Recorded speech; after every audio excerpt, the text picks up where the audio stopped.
اور جو میری نصیحت سے منہ پھیرے گا اس کی زندگی تنگ ہو جائے گی، اور قیامت کو ہم اسے اندھا کر کے اٹھائیں گے۔ وہ کہے گا کہ میرے پروردگار، تو نے مجھے اندھا کر کے کیوں اٹھایا؟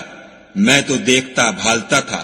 خدا فرمائے گا کہ ایسا ہی چاہیے تھا، تیرے پاس ہماری آیتیں آئیں تو نے ان کو بھلا دیا، اسی طرح آج ہم تجھ کو بھلا دیں گے۔ اور جو شخص حد سے نکل جائے اور اپنے پروردگار کی آیتوں پر ایمان نہ لائے، ہم اس کو ایسا ہی بدلہ دیتے ہیں، اور آخرت کا عذاب بہت سخت اور بہت دیر رہنے والا ہے۔ کیا یہ بات ان لوگوں کے لیے موجب ہدایت نہ ہوئی کہ ہم ان سے پہلے بہت سے فرقوں کو ہلاک کر چکے ہیں، جن کے رہنے کے مقامات میں یہ چلتے پھرتے ہیں؟ عقل والوں کے لیے اس میں بہت سی نشانیاں ہیں۔ اور اگر ایک بات تمہارے پروردگار کی طرف سے پہلے صادر اور جزائے اعمال کے لیے ایک میعاد مقرر نہ ہو چکی ہوتی تو نزول عذاب لازم ہو جاتا۔